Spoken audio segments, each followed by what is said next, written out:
نحمده ونصلي على رسوله الكريم اما بعد فاعوذ بالله من الشيطان الرجيم بسم الله الرحمن الرحيم رب اشرح لي صدري ويسر لي امري واحلل عقدة من لساني يفقهوا قولي ربنا زدنا علما. باب نمبر 41، باب تحریم العقوق وقطیعۃ الرحم، والدین کی نافرمانی اور قطع رحمی کی حرمت کا بیان. قال اللہ تعالی فهل عصیتم ان تولیتم ان تفسدوا فی الارض وتقطعوا ارحامکم اولئک الذین لعنهم اللہ فاصمهم واعمی ابصارهم. ارشاد خداوندی ہے، اے منافقو، تم سے عجب نہیں کہ اگر تم حاکم ہو جاؤ تو ملک میں خرابی کرنے لگو اور اپنے رشتوں کو توڑ ڈالو.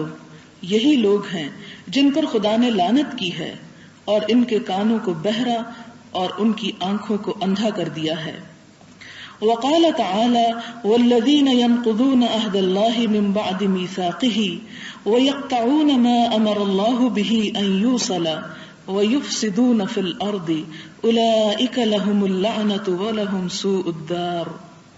نیز فرمایا، اور جو لوگ خدا سے عہد واثق کر کے پکا عہد کر کے اس کو توڑ ڈالتے ہیں اور جن رشتہ قرابت کے جوڑ رکھنے کا خدا نے حکم دیا ہے ان کو قطع کر دیتے ہیں اور ملک میں فساد کرتے ہیں، ایسوں پر لعنت ہے اور ان کے لیے گھر بھی برا ہے. وقال تعالی وقضى ربك الا تعبدوا الا اياه وبالوالدين احسانا اما يبلغن عندك الكبر احدهما او كلاهما فلا تقل لهما اف ولا تنهرهما وقل لهما قولا كريما واخفض لهما جناح الذل من الرحمة وقل رب ارحمهما كما ربياني صغيرا. نیز فرمایا، اور تمہارے پروردگار نے ارشاد فرمایا ہے کہ اس کے سوا کسی کی عبادت نہ کرو اور ماں باپ کے ساتھ بھلائی کرتے رہو. اگر ان میں سے ایک یا دونوں بڑھاپے کو پہنچ جائیں تو ان کو اف تک نہ کہنا اور نہ انہیں جھڑکنا اور ان سے بات ادب کے ساتھ کرنا اور عجز و نیاز سے ان کے آگے جھکے رہو اور ان کے حق میں دعا کرو کہ اے پروردگار، جیسا انہوں نے مجھے بچپن میں شفقت سے پرورش کیا ہے تو بھی ان کے حال پر رحمت فرما.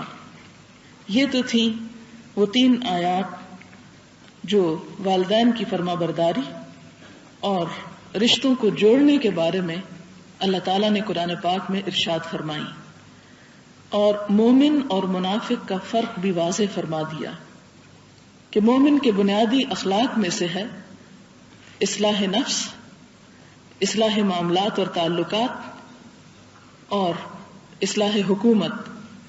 لیکن اس کے برعکس منافقوں کی صفت یہ بتائی کہ اگر انہیں اقتدار ملے تو وہ زمین میں خرابی کریں، فساد پھیلائیں، رشتوں کو توڑ ڈالیں. اور اسی طرح دوسری آیت میں بھی یہ فرمایا کہ فاسقین وہ لوگ ہوتے ہیں کہ جو اللہ سے کیے ہوئے عہد کو توڑ ڈالتے ہیں. اس کو پکا کرنے کے بعد، پکا کرنے سے مراد یہ ہے کہ کلمہ لا الہ الا اللہ پڑھنے کے بعد، اپنے رب سے عہد باندھنے کے بعد پھر اس بات کو، ان احکامات کو پورا نہیں کرتے جو رب نے ان پر لازم کیے ہیں. ایسے لوگوں کے لیے فرمایا کہ ان پر بھی لعنت ہے. اور پھر وقضى ربک، اللہ تعالیٰ نے فیصلہ کر دیا کہ اس میں کوئی آپشن نہیں، کوئی دوسری صورت نہیں. کس بات کا؟ اللہ تعبدوا الا ایاہ، کہ نہ تم عبادت کرو مگر صرف اسی کی. وبالوالدین احسانا، اور والدین کے ساتھ احسان کا برتاؤ کرو. یہ آیت خاص طور پر اس باب کی مناسبت سے یہاں پر آئی ہے. اور پھر اس کی تفصیل بھی اللہ تعالیٰ نے خود طے فرما دی. اما یبلغن عندک الکبر احدہما او کلاہما، کہ والدین کے ساتھ احسان تو ساری زندگی ہی ہونا چاہیے، لیکن خصوصی طور پر اگر وہ دونوں یا ان میں سے کوئی ایک بڑھاپے کی عمر کو پہنچ جائے، فلا تقل لہما اف، تو انہیں اف تک نہ کہنا. کہ بڑھاپے کی عمر کو پہنچنے کے بعد وہ پھر جیسا کہ فرمایا کہ وَمَن نُعَمِّرْهُ نُنَكِّسْهُ فِي الْخَلْقِ، کہ جس کو ہم لمبی عمر دیتے ہیں اس کی ساخت ہی ہم پلٹ دیتے ہیں.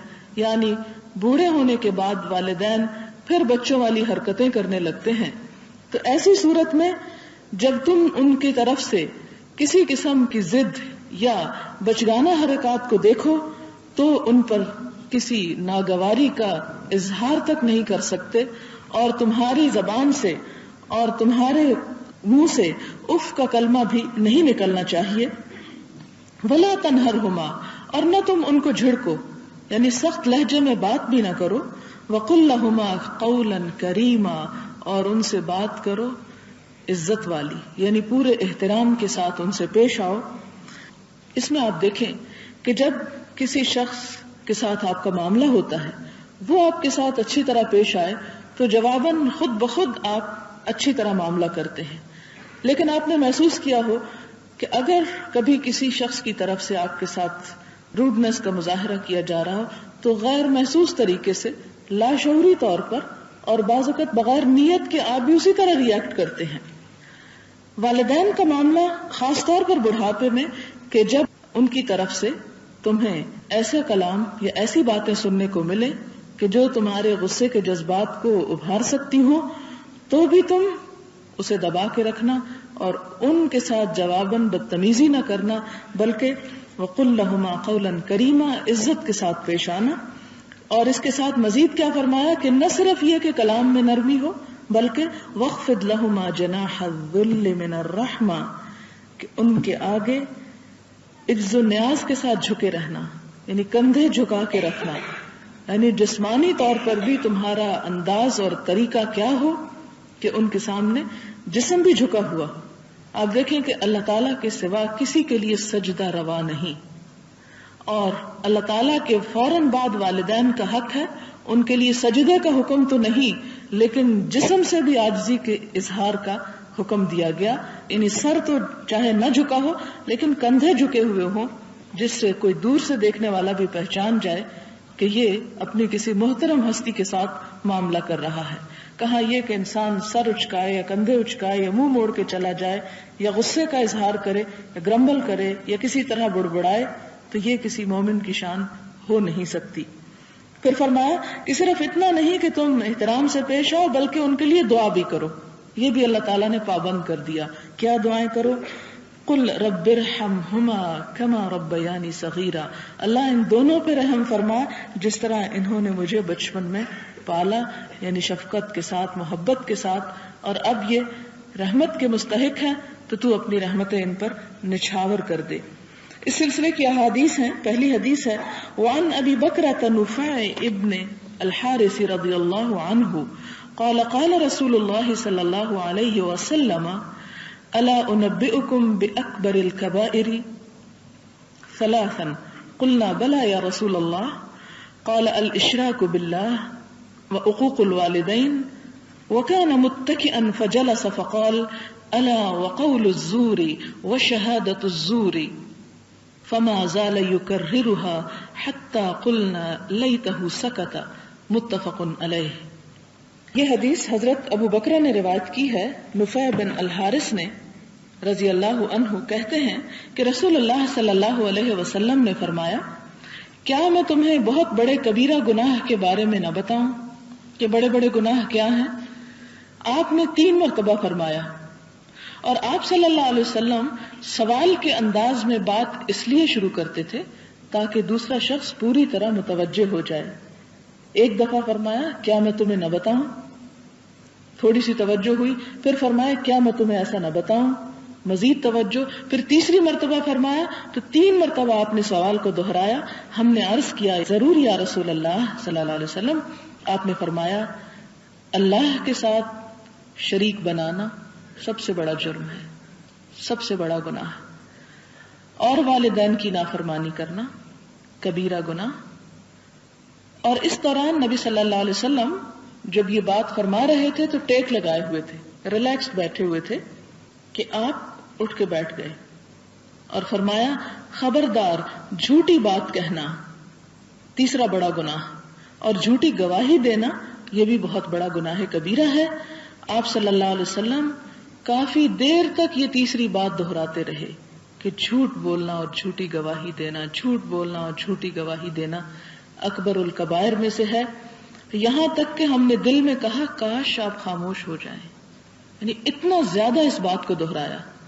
عام طور پر آپ صلی اللہ علیہ وسلم ایک بات کو ایک مرتبہ اور زیادہ سے زیادہ 3 مرتبہ دہرایا کرتے تھے، لیکن اس بات کی شدت کی وجہ سے کہ یہ اتنا بڑا جرم ہے، اس کو آپ نے اتنی مرتبہ دہرایا کہ ان گنت مرتبہ کہ صحابہ کرام پر ایک بوجھ محسوس ہونے لگ گیا اور وہ خواہش کرنے لگے کہ بس اب آپ اس کے بعد اور نہ کہیں. یعنی اتنا زیادہ اس کے اوپر اصرار آپ صلی اللہ علیہ وسلم نے فرمایا، اس لیے کہ جھوٹ تمام برائیوں کی جڑ ہے اور ایک جھوٹ سے کئی جھوٹ جنم لیتے ہیں اور اس سے انسان اس دلدل میں گناہ کے پھنستا چلا جاتا ہے کہ پھر نکلنا مشکل ہو جاتا ہے. اس لیے اس دروازے کو بند کیا گیا کہ جس سے انسان اگلی غلطیوں میں اور اگلے گناہوں میں پھنسنے سے رک جائے. اگلی حدیث وان عبداللہ بن عمرو بن العاص رضی اللہ عنہما عن النبی صلی اللہ علیہ وسلم قال الكبائر الاشراک باللہ وعقوق الوالدین وقتل النفس والیمین الغموس رواہ البخاری. حضرت عبداللہ بن عمرو بن العاص نبی صلی اللہ علیہ وسلم سے بیان کرتے ہیں، آپ صلی اللہ علیہ وسلم نے فرمایا، اللہ کے ساتھ شریک بنانا، والدین کی نافرمانی کرنا، کسی نفس کو ناحق قتل کر دینا اور جھوٹی قسم اٹھانا کبیرہ گناہوں میں سے ہے. الیمین الغموس، غموس غمسہ سے ہے جس کا معنی ہوتا ہے ڈبونا، اور جھوٹی قسم انسان کو ہلاکت میں ڈبونے کے لیے کافی ہے. وعنہ ان رسول اللہ صلی اللہ علیہ وسلم قال من الكبائر شتم الرجل والديه قالوا یا رسول اللہ وهل يشتم الرجل والديه قال نعم يسب ابا الرجل فيسب اباه ويسب امه فيسب امه متفق علیہ. وفي رواية ان من اکبر الكبائر ان يلعن الرجل والديه قيل يا رسول الله كيف يلعن الرجل والديه قال يسب ابا الرجل فيسب اباه ويسب امه فيسب امه. حضرت عبداللہ بن عمرو بن العاص سے روایت ہے کہ نبی صلی اللہ علیہ وسلم نے فرمایا کہ کبیرہ گناہوں کی فہرست میں سے ہے کہ آدمی اپنے ماں باپ کو گالی دے. صحابہ کرام نے عرض کیا، یا رسول اللہ صلی اللہ علیہ وسلم، کیا کوئی شخص اپنے ماں باپ کو گالی دے سکتا ہے؟ آپ نے فرمایا، ہاں، وہ کسی کے باپ کو گالی دیتا ہے تو وہ اس کے باپ کو گالی دیتا ہے، اور وہ اس کی ماں کو گالی دیتا ہے تو وہ اس کی ماں کو گالی دیتا ہے. یعنی کوئی شخص اگر براہ راست اپنے والدین کو گالی نہیں بھی دیتا تو دوسرے کے والدین کا احترام کرنا بھی ایسا ہی ضروری ہے جیسا اپنے والدین کا کیا جاتا ہے. اس لیے کہ اگر کوئی شخص کسی دوسرے کے والدین کے بارے میں کوئی بری بات کرتا ہے اور جواباً پھر وہ اپنے والدین کے بارے میں سنتا ہے تو گویا اس نے اپنے ہی والدین کو برا بھلا کہا. بخاری اور مسلم کی یہ روایت ہے. ایک اور روایت میں ہے کہ بہت بڑے کبیرہ گناہوں میں سے ہے کہ آدمی اپنے والدین پہ لعنت بھیجے. ایک حدیث میں گالی کے الفاظ آتے ہیں، دوسری میں لعنت کے آتے ہیں. عرض کیا گیا، یا رسول اللہ، کیسے کوئی شخص اپنے والدین کو لعنت کر سکتا ہے؟ آپ نے فرمایا کہ وہ کسی آدمی کے باپ کو گالی دیتا ہے تو وہ اس کے باپ کو گالی دیتا ہے، وہ اس کی ماں کو گالی دیتا ہے تو وہ اس کی ماں کو گالی دیتا ہے. تو یہ دراصل اپنے ہی والدین پر لعنت بھیجنا ہے. اس میں ایک بات یہ بھی یاد رکھیں کہ اولاد والدین کی تربیت کا نمونہ ہوتی ہے. تو جب اولاد ایسے کام کرتی ہے تو نہ صرف یہ کہ وہ جواباً اس شخص سے لعنت لیتی ہے جس کو وہ لعنت جس کے والدین پہ بھیج رہی ہوتی ہے، بلکہ اس کے ساتھ ہی دوسرے لوگوں کی لعنت کی بھی مستحق بن جاتی ہے. وعن ابی محمد جبیر بن مطعم رضی اللہ عنہ ان رسول اللہ صلی اللہ علیہ وسلم قال لا يدخل الجنة قاطع قال سفیان فی روایته یعنی قاطع رحم متفق علیہ. حضرت جبیر بن مطعم بیان کرتے ہیں رضی اللہ عنہ کہ رسول اللہ صلی اللہ علیہ وسلم نے فرمایا کہ قطع رحمی کرنے والا جنت میں داخل نہیں ہوگا، جنت میں نہ جا سکے گا. سفیان راوی نے اپنی روایت میں کہا، اس سے مراد وہ شخص ہے جو رشتوں کو توڑنے والا ہے، رشتوں کو کاٹنے والا ہے، ان کے حقوق ادا کرنے سے گریز کرتا ہے. وعن ابی عیسی بن المغیرة بن شعبة رضی اللہ عنہ عن النبی صلی اللہ علیہ وسلم قال ان اللہ تعالی حرم علیکم عقوق الامہات ومنع النوہات ووأد البنات وکرہ لکم قیل وقال وکثرة السؤال وإداعة المال متفق علیہ۔ حضرت مغیرہ بن شعبہ نبی صلی اللہ علیہ وسلم سے روایت کرتے ہیں، آپ صلی اللہ علیہ وسلم نے فرمایا کہ اللہ تعالی نے تم پر ماں باپ کی نافرمانی کرنا، اپنے مال کو روک کر رکھنا اور دوسروں کے مال کو ناجائز قبضے میں کرنا اور لڑکیوں کو زندہ درگور کرنے کو حرام قرار دیا ہے، اور تمہارے لیے ناپسند کر دیا ہے بے مقصد گفتگو کرنا، زیادہ سوال کرنا اور مال کو ضائع کرنا۔ بخاری اور مسلم کی روایت ہے صحیح۔ اس میں آپ دیکھیں کہ ابتدا میں تو اسی ریفرنس میں بات کی گئی جو اس باب سے متعلق ہے کہ اللہ تعالیٰ نے حرام کر دیا ہے والدین کی نافرمانی کو، اور دوسرے الفاظ عربی کے آپ دیکھیں وَمَنْعًا وَهَاتِ، منعن کا معنی ہوتا ہے روکنا، منع کرنا، یعنی اپنے مال کو روک کے رکھنا، بخل کرنا۔ اس سے منع کیا گیا کہ انسان اپنے مال سے صرف خود فائدہ اٹھائے اور دوسروں کو فائدہ نہ اٹھانے دے، خصوصاً قریبی رشتہ داروں کو۔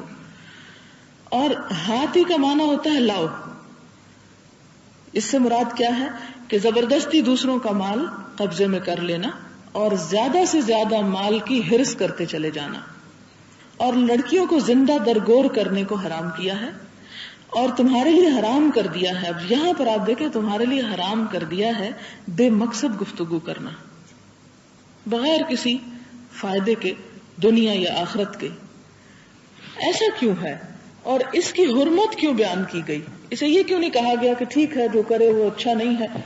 حرام کا لفظ یہاں پر استعمال ہوا ہے جو کہ ایک بہت سخت لفظ ہے، جس کا مطلب ہے کہ کسی صورت میں بھی اللہ تعالیٰ کو پسند نہیں، کسی صورت میں بھی وہ انسان اللہ تعالیٰ کو برداشت نہیں ہوتا کہ جو اپنی گفتگو سے اپنے وقت کو ضائع کرے، ایسی گفتگو سے کہ جس میں نہ اس کے اپنے لیے کوئی خیر اور بھلائی ہو اور نہ کسی دوسرے کے لیے۔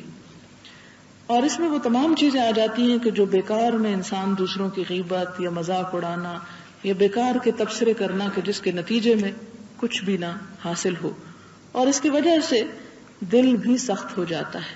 جب دل سخت ہوتا ہے تو پھر اللہ تعالیٰ کی عبادت میں لذت ختم ہو جاتی ہے، پھر مفید اور کارآمد چیزوں کی طرف انسان کا رجحان نہیں رہتا، پھر وہ سب کچھ اسے بہت مشکل لگتا ہے۔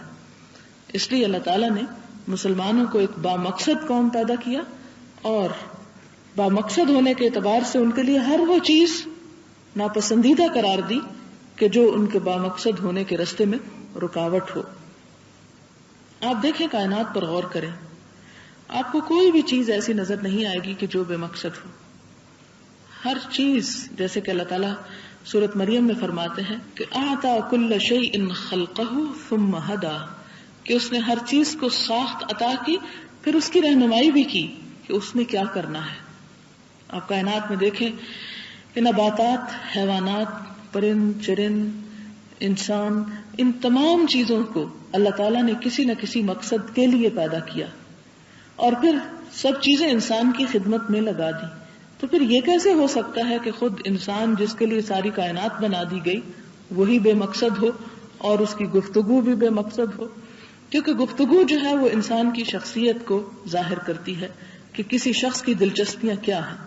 ایک عربی کی کہاوت ہے کہ انسان کے عیب اس وقت تک چھپے رہتے ہیں جب تک وہ خاموش رہتا ہے، لیکن جب وہ بولتا ہے تو جو اس کے اندر ہوتا ہے وہ ظاہر ہو جاتا ہے۔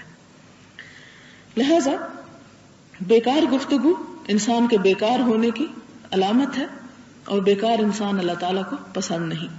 اور دوسرا، زیادہ سوال کرنا، یہ بھی ناپسندیدہ ہے۔ اب سوال کس چیز کا زیادہ سوال؟ دو تین معنی اس کے بنتے ہیں۔ ایک معنی تو یہ ہے کہ انسان علم حاصل کرنے کے میدان میں بیکار قسم کے سوال کرے۔ سوال دو طرح کے ہوتے ہیں، ایک تو وہ کہ جو پسندیدہ ہے، جس کے بارے میں فرمایا کہ وہ نصف علم ہے، کہ ایک اچھا سوال جس سے اچھا جواب آئے اور دوسرے لوگوں کا بھی بھلا ہو، وہ تو نہایت پسندیدہ ہے۔ لیکن یہ وہی کر سکتا ہے کہ جس کی کوانٹٹی سوالوں کی کم ہو تو پھر ہی کوالٹی آئے گی. اور اگر ہر بیکار سوال انسان شروع کر دے تو پھر اس میں کیا کرنا چاہیے اور کیا اس کی سلیکشن باقی نہیں رہتی.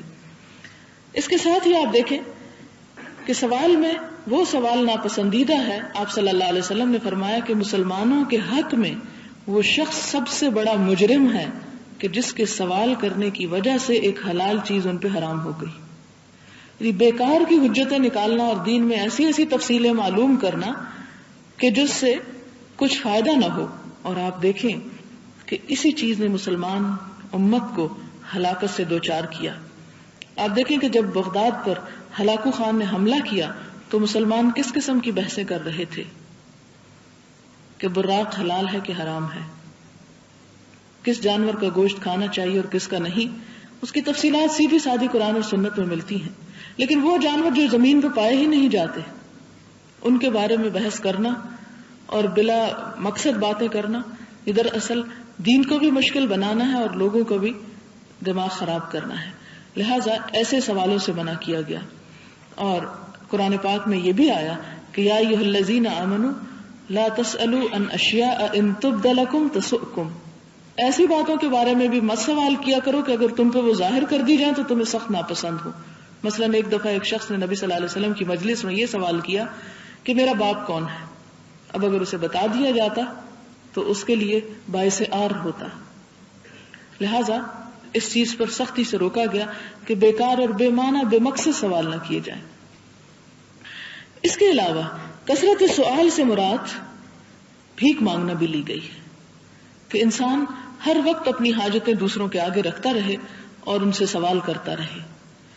اور تیسری چیز وَإِضَاعَةِ الْمَالِ، مال کو ضائع کرنا.